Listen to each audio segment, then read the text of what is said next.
নমস্কার বন্ধুরা, ফুডি কিচেনে আপনাদের সবাইকে স্বাগত। আশা করি আপনারা সকলেই ভালো আছেন।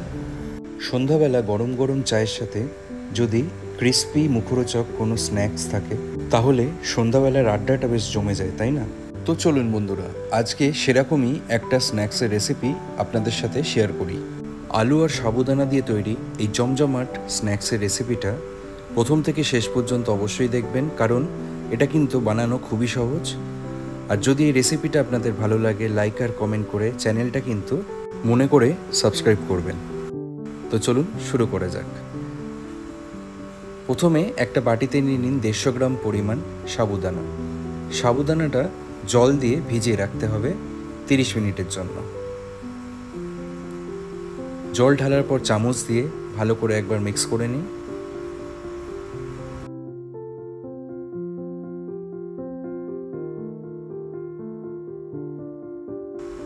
তারপরে একটা কিছু দিয়ে এটা ঢেকে রাখুন। 30 মিনিট বাদে সাবুদানাটা ছেঁকে ফেলুন। সম্পূর্ণ জলটা ভালো করে ছেঁকে নিতে হবে।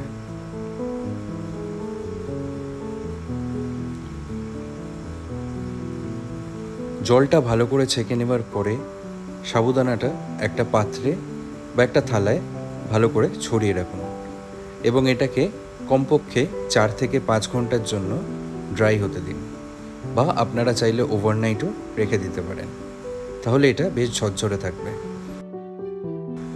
এবারে দুটো আলু ভালো মতো বয়েল করে ফেলুন। তারপরে একটা ম্যাশার দিয়ে ভালো করে ম্যাশ করে ফেলুন।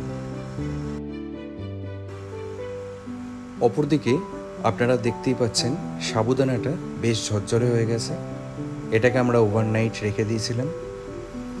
ম্যাশ করে রাখা আলুটা এবারে সাবুদানার সাথে মিক্স করে দিন।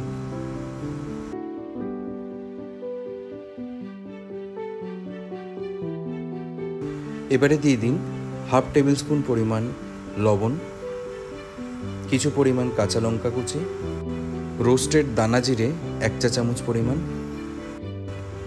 ছড়িয়ে দিন কিছু পরিমাণ ধনেপাতা কুচি, 1/4 কাপ পরিমাণ গ্রাইন্ড করে নেওয়া রোস্টেড বাদাম, দিয়ে দিন হাফ টেবিল স্পুন পরিমাণ চিনি। চিনিটা যদি অপশনাল, আপনারা চাইলে স্কিপ করতে পারেন। এবারে খুব হালকাভাবে এই সমস্ত কিছু মেখে নিন। তারপরে হালকা কালারের জন্য মিশিয়ে দিন 1 চা চামচ পরিমাণ কাশ্মীরি লঙ্কার গুঁড়ো। তারপরে আবার মিক্স করে ফেলুন।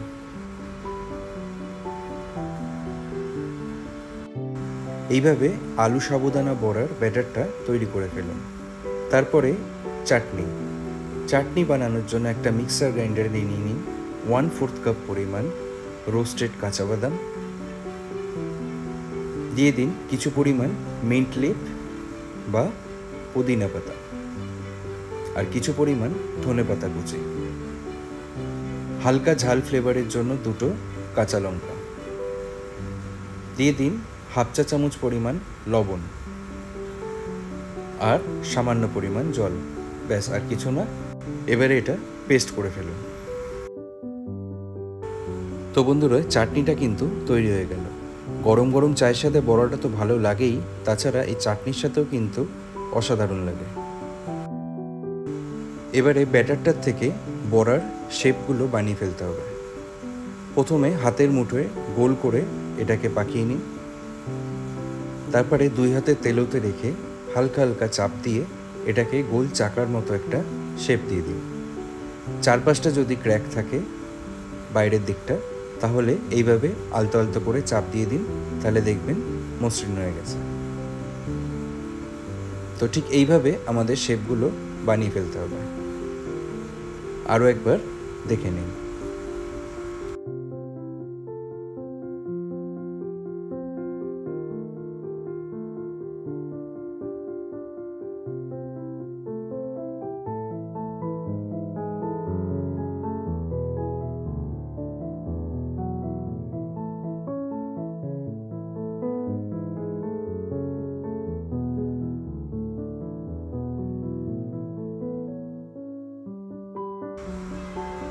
বড়ার শেপগুলো বানিয়ে নেবার পরে একটা ফ্রাই প্যানে নিয়ে নিন পরিমাণ মতো সাদা তেল, তেলটাকে মিডিয়াম টু হাই ফ্লেমে প্রথমে গরম করে নিন।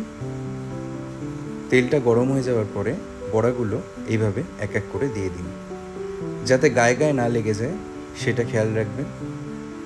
দরকার হলে 2 ব্যাচে বড়াগুলো ভেজে নিন। বড়াগুলো তেলে দেওয়ার পরে চামচ দিয়ে গরম তেল বড়ার উপরের পোর্শনটায় ছড়িয়ে দিন, যাতে বড়াটা উল্টানোর পরে উপরের পোর্শনটা লেগে না যায়। তো মিডিয়াম টু হাই ফ্লেমেই এই বড়াটাকে আমাদের ভেজে ফেলতে হবে।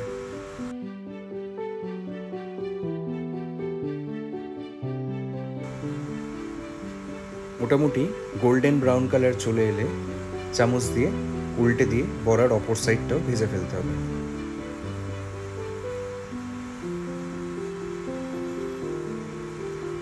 ভাজা হয়ে গেলে একটা ঝাঁঝরি দিয়ে বা ছাঁকনি দিয়ে এইভাবে তেলটা ভালো করে ছেঁকে ফেলুন।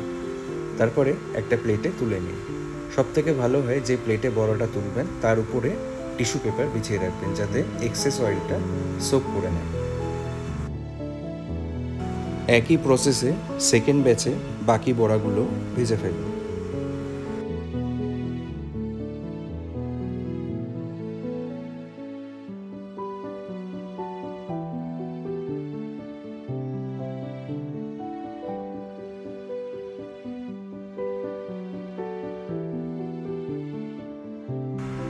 ব্যাস বন্ধুরা, গরম গরম মুচমুচে মুখরোচক আলু সাবুদানার বড়া বা পকোড়া কিন্তু একদম রেডি। এবার এটা গরম গরম চায়ের সাথে খান বা চাটনির সাথে খান, খাবার পরে বলবেন সেই স্বাদ। তো বন্ধুরা, আজকে এই পর্যন্তই। আবার আপনাদের সাথে দেখা হবে পরবর্তী ভিডিওতে নতুন আর একটা রেসিপির সাথে। ভালো থাকবেন, সুস্থ থাকবেন।